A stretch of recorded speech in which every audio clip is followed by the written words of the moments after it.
자, 이제 시간이 되었습니다. 사사기 14장 읽을 차례입니다. 14장 1절부터 읽습니다. 삼손이 딥나에 내려가서 거기서 블레셋 사람의 딸들 중에서 한 여자를 보고 올라와서 자기 부모에게 말하여 이르되 내가 딥나에서 블레셋 사람의 딸들 중에서 한 여자를 보았사오니 이제 그를 맞이하여 내 아내로 삼게 하소서 하매 그의 부모가 그에게 이르되 네 형제들의 딸들 중에나 내 백성 중에 어찌 여자가 없어서 네가 할례 받지 아니한 블레셋 사람에게 가서 아내를 맞으려 하느냐 하니 삼손이 그의 아버지에게 이르되 내가 그 여자를 좋아하오니 나를 위하여 그 여자를 데려오소서 하니라. 그때 블레셋 사람이 이스라엘을 다스린 까닭에 삼손이 틈을 타서 블레셋 사람을 치려 함이었으나 그의 부모는 이 일이 여호와께로부터 나온 것인 줄은 알지 못하였더라. 자, 삼손이 딥나에 내려가서 블레셋 여인을 블레셋 여인과 결혼하겠다고 하죠. 그리고 부모님에게 나 저 블레셋 여인을 좀 데려다 우리 며느리 삼아 주세요 했더니 부모님이 아주 그냥 우리 동네 좋은 처자들 앞두고 왜 블레셋 가서 이방 여인을 데려오려 하느냐 이야기를 합니다. 자, 그런데 4절을 보면 그런 이유를 명확하게 말하죠. 삼손은 틈을 타서 블레셋 사람을 치기 위해서 했다라고 해요. 그러니까 단순히 이제 뒤에 보면 삼손이 이제 뭐 이 딥나 여인뿐 아니라 뭐 기생도 찾아가고 들릴라와도 사귀고 뭐 이러면서 여자를 좋아하는 사사였던 것은 분명한데 지금 그것이 일방적으로 100% 너무 이제 여자에 혹해서 미색에 빠져서 그렇게 무작정 이방 여인과 결혼하려고 했던 것은 아니다라고 하는 걸 이제 명확히 밝혀주고 있죠.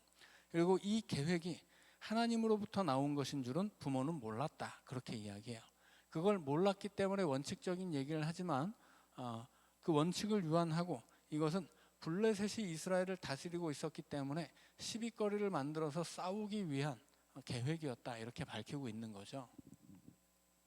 자, 5절입니다. 삼손이 그의 부모와 함께 딥나에 내려가 딥나의 포도원에 이른즉 젊은 사자가 그를 보고 소리 지르는지라 여호와의 영이 삼손에게 강하게 임하니 그가 손에 아무것도 없이 그 사자를 염소 새끼를 찢는 것 같이 찢었으나 그는 자기가 행한 일을 부모에게 알리지 아니하였더라. 그가 내려가서 그 여자와 말하니 그 여자가 삼손의 눈에 들었더라. 얼마 후에 삼손이 그 여자를 맞이하려고 다시 가다가 돌이켜 그 사자의 주검을 본즉 사자의 몸에 벌떼와 꿀이 있는지라 손으로 그 꿀을 떠서 걸어가며 먹고 그의 부모에게 이르러 그들에게 그것을 들여서 먹게 하였으나 그 꿀을 사자의 몸에서 떠왔다고는 알리지 아니하였더라. 자, 이제 문제는 이런 거죠.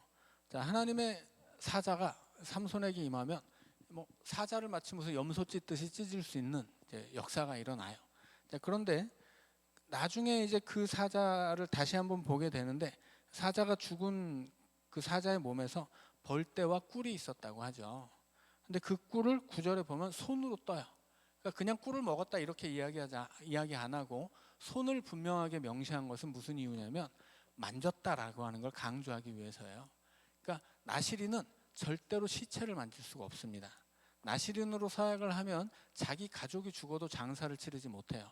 아니면 나시린 서약을 포기하고 장사를 치른 다음에 다시 자기가 서약했던 나시린 서약을 다시 이제 시작해서 이제 그 기간을 채워야 됩니다.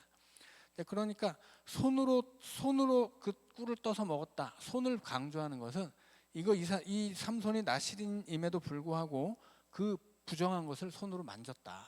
그리고 자기만 부정하게 된 것이 아니라 그걸 부모에게 주어서 부모도 부정하게 했다. 그것을 알려주고 있는 거예요. 그러니까 이제 삼손은 명확하게 하나님이 사용하시는 도구이고 그 자신도 어느 정도 믿음은 있는 사람이에요.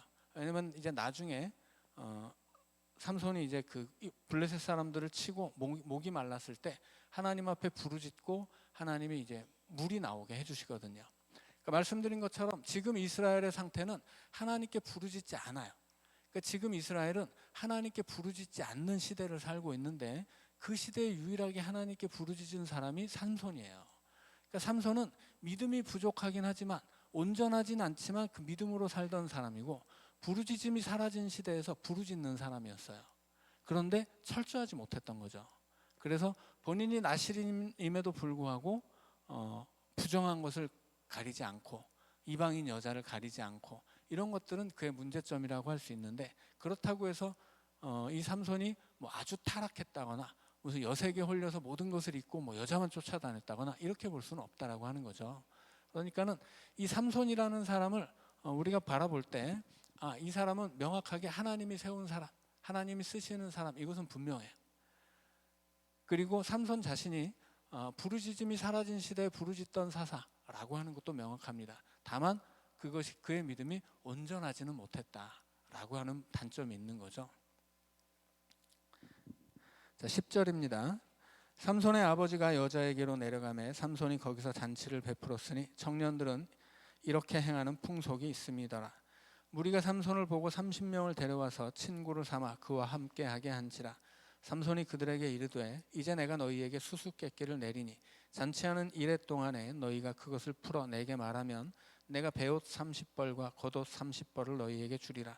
그러나 그것을 능히 내게 말하지 못하면 너희가 내게 베옷 30벌과 겉옷 30벌을 줄지니라 하니, 그들이 이르되 네가 수수께끼를 내면 우리가 그것을 들으리라 하매, 삼손이 그들에게 이르되 먹는 자에게서 먹는 것이 나오고 강한 자에게서 단 것이 나왔느니라 하니라.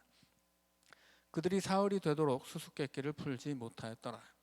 자, 이제 이 결혼 잔치가 벌어지면 많은 친구를 초대하게 돼 있는데 블레셋 청년 30명이 이제 손님으로 초대된 거죠.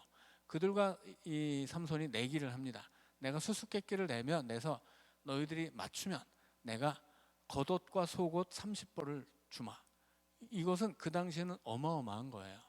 왜냐하면 이게 우리가 성경 안에서 겉옷을 저당 잡히면 반드시 그날 해지기 전에는 돌려주어라 라고 하는 율법을 레위기에서 배웠죠. 겉옷을 저당 잡힌다는 것은 뭐냐면 겉옷이 그 시절에는 저당을 잡힐 수 있을 만큼의 재산이었다는 뜻이에요. 그리고 사람이 벗고 좀 없이 살 수는 있어도 뭐 꾀당 벗고 살진 않잖아요. 그래서도 안 되고, 그래서 아무리 가난한 사람도 한 벌의 옷은 있었는데 가난한 사람들에게는 그 한 벌의 옷이 옷의 전부였어요. 그러니까 이 시대에는 옷이 아주 비쌌거든요. 요즘처럼 우리처럼 뭐 싼 옷도 있고 비싼 옷도 있는 시대가 아니고, 이 천을 만들기 위해서는 뭐 그 양모를 이제 가공해야 되고 삼배를 가공하든 양모를 가공하든 엄청난 과정을 거쳐서 만드는 옷이기 때문에 굉장히 비싸요. 이게 큰 재산입니다. 그런데 이 겉옷과 속옷을 30벌을 준다고 하니까 이거 엄청난 내기가 걸린 거예요. 그러니까 지금 삼손이 시비거리를 만든 겁니다. 자, 그런데 불리한 것은 손님들이죠. 지금 삼손은 이 자기가 개인적으로 경험한 것을 수수께끼로 만들어서 냈기 때문에 이건 아무도 모르는 거예요. 이건 자기 부모님한테도 말하지 않았던 사건이기 때문에 삼손밖에 모르는 개인적인 경험이기 때문에 이건 뭐 절대로 맞힐 수 없는 문제였죠. 자, 15절입니다. 일곱째 날에 이르러 그들이 삼손의 아내에게 이르되 너는 네 남편을 꾀어 그 수수께끼를 우리에게 알려달라 하라. 그렇지 아니하면 너와 네 아버지의 집을 불사르리라. 너희가 우리의 소유를 빼앗고자 하여 우리를 청한 것이 아니냐. 그렇지 아니하냐 하니, 삼손의 아내가 그의 앞에서 울며 이르되 당신이 나를 미워할 뿐이요 사랑하지 아니하는도다. 우리 민족에게 수수께끼를 말하고 그 뜻을 내게 알려주지 아니하도다 하는지라. 삼손이 그에게 이르되 보라, 내가 그것을 나의 부모에게도 알려주지 아니하였거든 어찌 그대에게 알게 하리요 하였으나 7일 동안 그들이 잔치할 때 그의 아내가 그 앞에서 울며 그에게 강요하므로 일곱째 날에는 그가 그의 아내에게 수수께끼를 알려주매 그의 아내가 그것을 자기 백성들에게 알려주었더라. 일곱째 날 해지기 전에 성읍 사람들이 삼손에게 이르되 무엇이 꿀보다 달겠으며 무엇이 사자보다 강하겠느냐 한지라. 삼손이 그들에게 이르되 너희가 내 암송아지로 밭 깔지 아니하였더라면 내 수수께끼를 능히 풀지 못하였으리라 하니라. 여호와의 영이 삼손에게 갑자기 임하시매 삼손이 아스글론에 내려가서 그곳 사람 30명을 쳐 죽이고 노략하여 수수께끼 푼 자들에게 옷을 주고 심히 노하여 그의 아버지의 집으로 올라갔고 삼손의 아내는 삼손의 친구였던 그의 친구에게 준 바 되었더라. 자, 이제 잔치가 벌어지는데 아내가 날마다 이제 들들 볶는 거예요. 삼손을. 너 문제를 답을 빨리 가르쳐 줘라. 그러니까 이제 삼손이 견디지를 못하고 이제 아내에게 가르쳐 준 거죠. 그러니까 이제 아내를 협박했던 이 블레셋 청년들이 그것을 알고 이제 삼손을 놀리죠. 그래서 무엇이 꿀보다 달겠으며 무엇이 사자보다 강하겠느냐. 이제 삼손이 낸 수수께끼를 이제 정확하게 맞춥니다. 그러니까 삼손이 니네가 내 암송아지로 밭갈지 아니하였더라면 우리 이 결혼식에서 신부를 이용하지 않았으면 니네가 이걸 맞출 수 있었겠느냐. 그래서 이제 화가 났다고 하죠. 그래서 이제 옷을 줘야 되죠. 내기를 했으니까. 이제 내기를 했으니까 이제 줘야 되는데 어떻게 하냐면 아스글론에 갑니다. 아스글론은 블레셋 사람들의 도시 5개 도시 중에 하나예요. 그러니까 블레셋 사람들이 이쪽 이제 해변에 살았는데 뭐 이런 식으로 5개 도시에 모여서 살았습니다. 그래서 이 아스글론은 그 중에 하나예요. 그래서 블레셋 청년들에게 줄 옷을 마련하기 위해서 다른 블레셋 도시에 쳐들어가서 30명을 죽이고 그 옷을 벗겨다가 블레셋 청년들에게 준 거예요. 그래서 이제 처음에 그런 얘기를 한 거죠. 삼손이 블레셋 사람을 치려고 빌미를 만들려고 결혼을 하는 거다라고 이야기를 했었죠. 그래서 지금 삼손이 일부러 문제거리를 만들고 이건 그 시대의 겉옷과 속옷 30벌을 준다고 하는 것은 이것은 엄청난 돈이 걸린 내기거든요. 그러니까 이것은 필연적으로 이런 그 갈등을 유발할 수밖에 없는 내기였어요. 결국 이 내기의 결과로 이제 삼손이 아스글론을 쳐서 이 30명에게 주죠. 그런데 지금 인과관계를 보면 누가 잘못한 거예요? 누가 잘못했냐면 삼손이 잘못한 게 아니고 블레셋 청년들이 잘못했어요. 그래서 아스글론에서 30명을 잡아 죽이고 옷을 뺏어다 줬음에도 불구하고 그 처벌을 누가 받냐면 이 처가댁 사람들이 받습니다. 그래서 지금 이 삼손은 그 블레셋 치하에서 다스림을 받고 있는 세월 속에서 어떻게든 블레셋과 시비거리를 만들고 이제 이 블레셋에 대항해서 그들과 이제 전쟁을 시작한 거죠. 그런데 이제 그러니까 이것이 삼손이 시작하는 첫 번째 아주 소소한 전투였다라고 하는 거예요. 그래서 지금 대의 명분은 삼손에게 있어요. 왜냐하면 내기를 했는데 신부를 협박해서 답을 알아내서 내기에 이겼기 때문에 삼손이 다른 블레셋 사람을 죽였다고 해서 블레셋 사람들이 삼손을 탓하지 못하고 나중에 이제 읽어보겠지만 이 블레셋의 처가댁 블레셋 사람들이 이제 그 벌을 받거든요. 그래서 이 사건은 그렇게 삼손이 블레셋에 대항하기 위해서 일으킨 첫 번째 전쟁이었다라고 생각하시면 되겠습니다. 자, 15장으로 넘어가면 이제 후일담이 나와요. 얼마 후 밀 거둘 때 삼손이 염소 새끼를 가지고 그의 아내에게로 찾아가서 이르되 내가 방에 들어가 내 아내를 보고자 하노라 하니 장인이 들어오지 못하게 하고 이르되 내가 그를 심히 미워하는 줄 알고 그를 내 친구에게 주었노라. 그의 동생이 그보다 더 아름답지 아니하냐 청하노니 너는 그를 대신하여 동생을 아내로 맞이하라 하니 삼손이 그들에게 이르되 이번은 내가 블레셋 사람들을 해할지라도 그들에게 대하여 내게 허물이 없을 것이니라 하고 삼손이 가서 여우 300마리를 붙들어서 그 꼬리와 꼬리를 매고 회를 가지고 그 두 꼬리 사이에 한 회를 달고 회에 불을 붙이고 그것을 블레셋 사람들의 곡식밭으로 몰아 들여서 곡식단과 아직 배지 아니한 곡식과 포도원과 감람나무들을 사른지라. 블레셋 사람들이 이르되 누가 이 일을 행하였느냐 하니 사람들이 대답하되 딥나 사람의 사위 삼손이니 장인이 삼손의 아내를 빼앗아 그의 친구에게 준 까닭이라 하였더라. 블레셋 사람들이 올라가서 그 여인과 그의 아버지를 불사르니라. 삼손이 그들에게 이르되 너희가 이같이 행하였은즉 내가 너희에게 원수를 갚고야 말리라 하고 블레셋 사람들의 정강이와 넓적다리를 크게 쳐서 죽이고 내려가서 에담 바위 틈에 머물렀더라. 자, 결국은 어떻게 돼요? 결국은 블레셋과 전쟁이 벌어지게 되는 거예요. 자, 결혼식에서 이런 사단이 났기 때문에 이 장인이 자기 딸을 삼손에게 주지 않고 그 결혼식 잔치에 왔던 다른 삼손의 친구에게 줘버리고 삼손은 그때 이제 화가 나서 집에 갔었죠.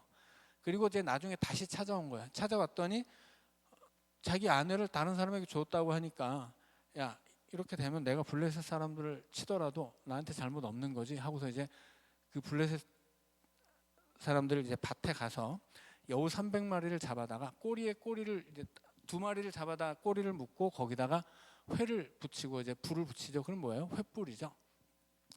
그래서 이제 그 15장 1절에 보면 이제 시간적인 배경은 밀 거둘 때예요. 수확을 해야 되는데 이제 봄에 그 말하자면 이제 맥추절인 거죠. 이 맥추절쯤 된 거죠. 밀을 거둘 시기에 밭에다가 불을 질러 버리고 그 바람에 이제 다 지어놓은 곡식 농사만 망한 것이 아니라 이제 곡식 농사가 끝나면 건기가 되면 이제 과실 농사를 지어야 되잖아요. 우기에는 곡식 농사를 짓고 우기가 끝나고 건기가 오면 이제 그 과실 농사를 지어야 되거든요. 그런데 과실 농사를 지을 그 과수원까지 싹 불태워 버렸다고 해요. 그래서 이제 어떻게 되냐면 블레셋 사람들이 야, 이것은 명백하게 이 집안 잘못이다. 삼손 잘못이 아니다. 이렇게 된 거죠. 그러니까 지금 삼손이 이 사건을 통해 대의 명분을 만들고 블레셋을 친 거예요. 그래서 이제 이 블레셋 사람들이 그 다시 보복으로 삼손에게 대의 명분이 있기 때문에 블레셋 사람인 삼손의 처가 사람들을 죽였어요. 그랬더니 이번에 삼손이 그것을 빌미 삼아서 니들이 우리 가족을 죽였어? 그럼 나도 너희를 죽여도 되는 거지? 하고서 이제 또 전쟁을 일으킨 거죠. 그래서 8절에 보니까 블레셋 사람들의 정강이와 넓적다리를 크게 쳐서 죽였다. 직역하면 정강이와 넓적다리가 겹치도록 죽였다 이런 이야기예요. 그러니까 요즘에 뭐 농담으로 뭐 허리를 접어버린다 뭐 이런 이야기를 하죠. 허리를 접는다는 건 뭐예요? 사람을 딱 부러뜨려서 딱 접는다는 건데 삼손이 그렇게 죽였다는 거예요. 넓적다리와 정강이를 접어버렸다. 부러뜨려서 딱 겹치게 했다. 그러니까 사람을 이렇게 딱 부러뜨려서 죽였다 하는 이야기. 몸을 접어서 죽였다 뭐 그런 이야기죠. 그렇게 블레셋 사람들을 이제 죽인 거야. 자기 처갓집 사람들을 해친 블레셋 사람들을 시비를 걸고 또 죽인 거죠. 자, 지금 왜 이런 일이 필요할까요? 이런 일이 필요한 이유는 지금 블레셋 사람들이 이스라엘 사람들을 다스리고 있는데 이스라엘 사람들은 여기에 적응을 해버렸어요. 그래서 지금 삼손이 전쟁을 일으키고 어디로 피해요? 9절에 보면 8절에 보면 에담 바위 틈에 숨습니다. 이 에담 바위는 어디냐면 9절에 보면 유다의 진을 쳤다고 해요. 블레셋 사람들이 삼손이 한 짓을 보고 저놈이 이 정도 되면 너에게 어떤 대의 명분이 있어도 우리가 너를 잡아 죽여야 되겠다 이러고 이제 전쟁을 치르러 온 거거든요. 그런데 에담 바위에 숨었는데 그곳이 어디냐면 유다 지파의 땅이에요. 그래서 어떻게 됩니까? 유다 지파 땅 앞에 블레셋이 진을 치게 돼요. 그러면 어떻게 돼요? 원칙적으로는 유다 지파가 삼손을 감싸고 블레셋과 싸워야 돼요. 실은 이것이 삼손의 계획이라고 말할 수 있는 거죠. 지금 삼손이 힘이 없어서 도망가요? 아니에요. 삼손은 이 유다 지파의 땅에 숨었다가 자기 민족이 자기를 잡아서 블레셋에게 넘겼을 때 턱뼈로 3,000명을 죽인 사람이에요. 그러니까 지금 삼손이 힘이 없어서 도망친 게 아니라고 하는 거죠. 이것은 블레셋에 대항해서 전쟁을 일으키기 위한 삼손의 계획이에요. 그래서 고의적으로 블레셋 여인과 결혼을 하고 거기서 시비거리를 만들어서 대의 명분을 취해서 블레셋 사람을 죽이고 블레셋 사람이 블레셋 사람을 죽였는데 그것을 자기의 명분 삼아서 또 전쟁을 벌이고 이제 적들을 유다 지파 앞으로 끌고 온 거예요. 그러면 여기서 이제 유다 지파가 제정신이었으면 이제 이 기회 삼손과 함께 더불어서 삼손이 사사니까 삼손을 앞세우고 삼손과 함께 블레셋과 싸웠어야 되는데 그게 안 됐던 거죠. 그러니까 삼손의 계획은 이 유다 지파 앞으로 블레셋을 이끌어 들여서 전쟁을 벌이는 거예요. 자, 그런데 이제 그게 유다 지파가 꼬리를 말았기 때문에 이제 성립이 되지 않습니다. 자, 9절입니다.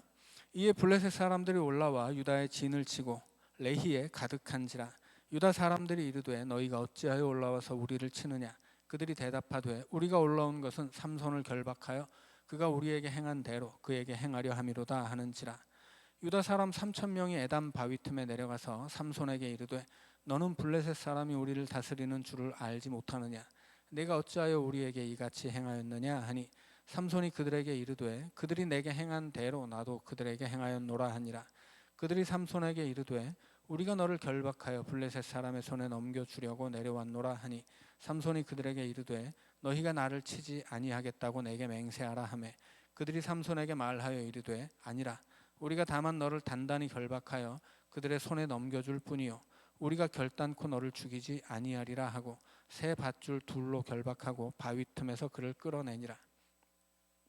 자, 말씀드린 것처럼 이제 블레셋 사람들이 유다 앞에 진을 쳤어요.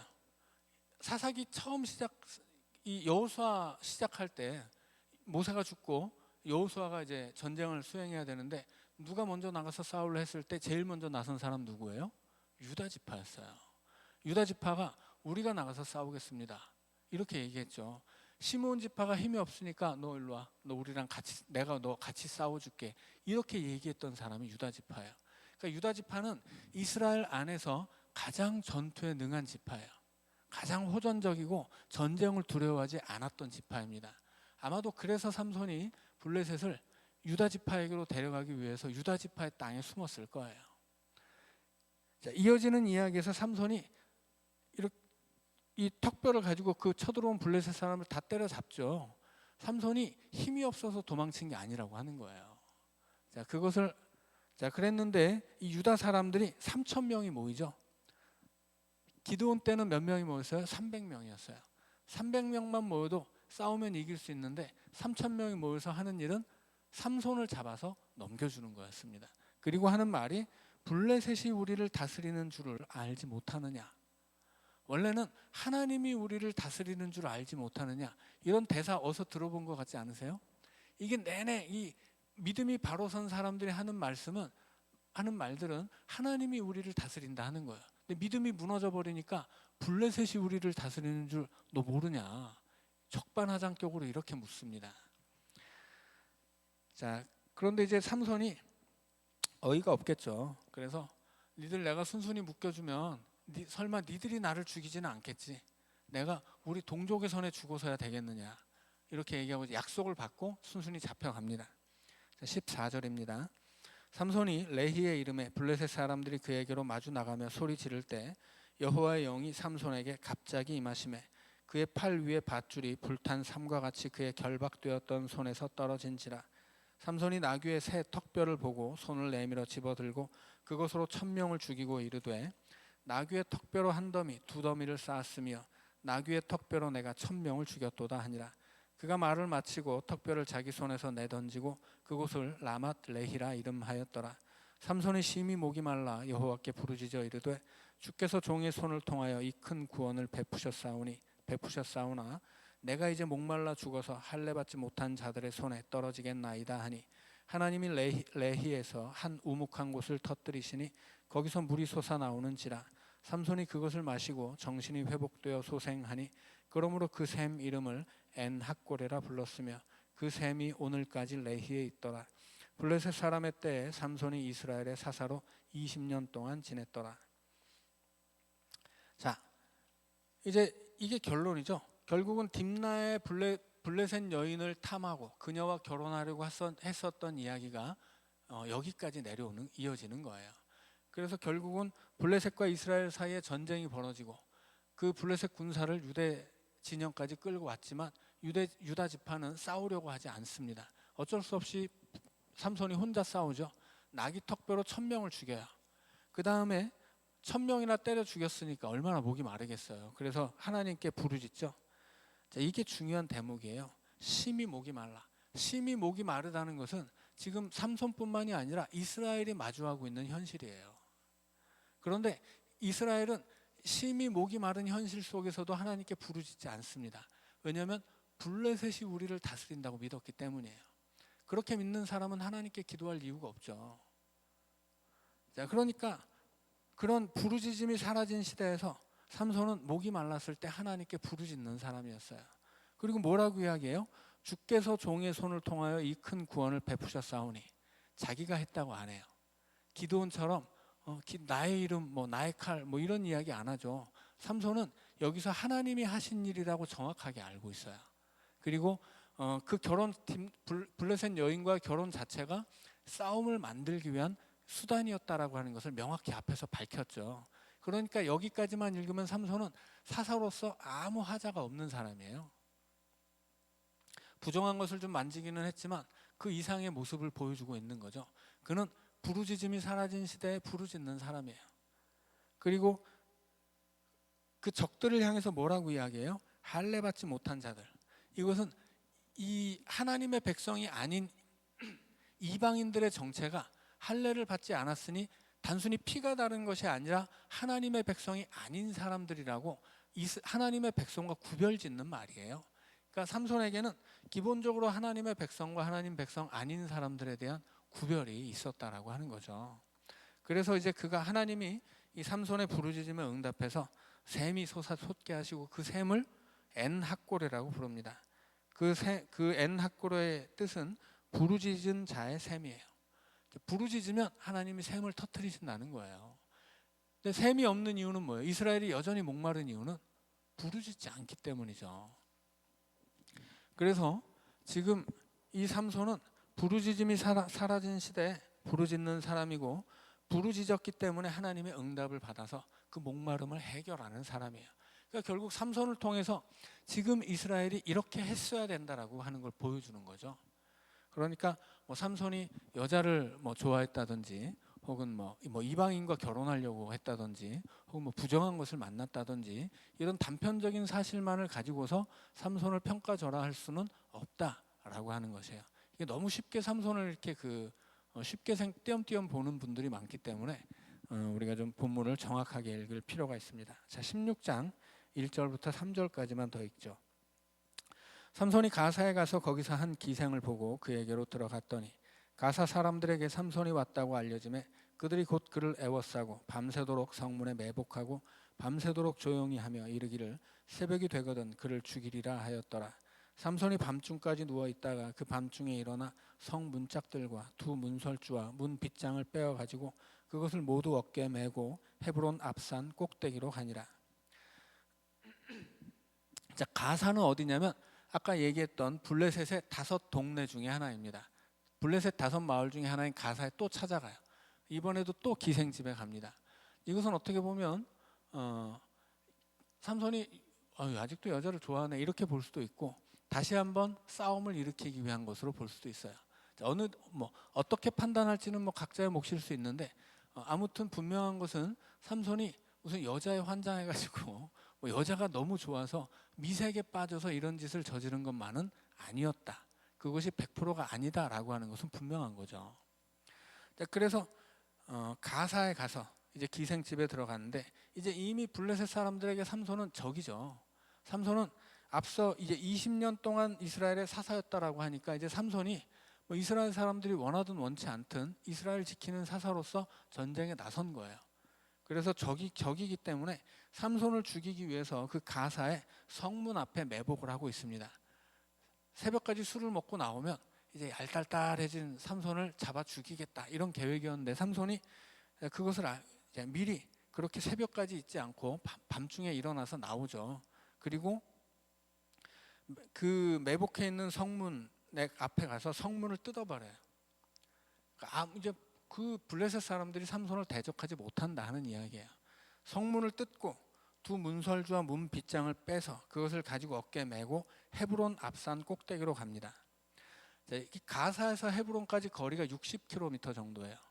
그러니까 성 문짝을 뜯어다가 들고 갔다는 얘기는 엄청 힘세다는 얘기죠. 그런데 이걸 갖고 어디로 가요? 헤브론 꼭대기로 가요. 헤브론이 어디냐면 이쪽 동네예요. 여기가 이제 그 유다 지파가 차지한 땅의 산지였죠. 산지의 중간쯤 예루살렘이 있고, 이 앞쪽에 베델이 있고, 밑에 여리고가 있고, 쭉 오면 헤브론이에요. 헤브론은 이 산지의 제일 높은 곳이고 아브라함이 살던 곳입니다. 그리고 다윗이 자기의 도성으로 삼았던 곳이 헤브론이에요. 그래서 헤브론은 유다 지파가 다스리던 땅의 중심지예요. 자, 처음에 이 딥나에서 결혼식을 하고 그것을 빌미로 전쟁을 벌인 다윗이 벽들을 어디로 끌고 왔어요? 유다 지파에게로 끌고 왔죠. 근데 유다 지파가 배신했어요. 유다 지파가 블레셋과 싸우는 게 아니라 군대를 조직해서 자기를 잡아 넘겼거든요. 그래서 어떻게 합니까? 기드온이나 입다 같으면 어떻겠어요? 찾아가서 죽였겠죠. 니들이 나를 팔어? 나도 너희를 죽여주마. 이렇게 했을 텐데, 삼손은 어떻게 해요? 가사의 성문짝을 뜯어다가 그냥 헤브론 꼭대기에다 그냥 올려놓고 가요. 자기 민족을 해치지 않는다는 거예요. 근데 거기다 갖다 놓은 이유는 뭐예요? 항의하는 거죠. 니들이 나한테 이럴 수가 있느냐. 니들이 같은 민족을 팔아먹고 블레셋에게 대항하는 것이 아니라 블레셋에 대항하는 나를 팔아먹을 수 있느냐, 이것을 항의한 거예요. 그런데 항의는 하지만 해치지 않아요. 사자는 잡아서 찢는 삼손이 자기 민족은 해치지 않습니다. 왜 그래요? 그는 이스라엘의 사사이기 때문이에요. 그는 사사로서 자기의 본분을 명확하게 알고 있었던 사람이라고 하는 거죠. 그래서 그는 엔하꼬르에서 하나님께 부르짖는 사사였을 뿐 아니라 이 구원의 역사가 자기 손에서 일어난 것이 아니고 하나님이 베풀어 주셨다는 사실도 그의 입으로 고백했던 사람이고, 힘이 있지만 자기를 팔아넘긴 유다 지파의 사람들에게 해코지를 하지 않은 참 바람직한 바른 모습의 사사였다라고 하는 거예요. 자, 그러니까는 이 삼손을 띄엄띄엄 보고 함부로 폄하해서는 안 된다 하는 이야기죠. 자, 오늘 여기까지 하고 마치도록 하겠습니다. 자, 기도하죠. 사랑의 하나님, 하나님의 말씀 속에서 우리를 위해 베풀어 주신 하나님의 은혜를 발견하게 하시고, 오늘도 우리 삶에서 역사를 일으키시는 하나님을 의지하게 하여 주시옵소서. 우리가 목마를 때 부르짖어야 한다는 사실을 삼손을 통해 배우게 하여 주옵소서. 목마를 때 부르짖으면 그곳에서 샘이 터지고 우리가 하나님이 베풀어 주신 은혜의 샘을 마실 수 있다는 것을 다시 한번 깨닫게 하여 주시옵소서. 예수님 이름으로 기도드리옵나이다. 아멘.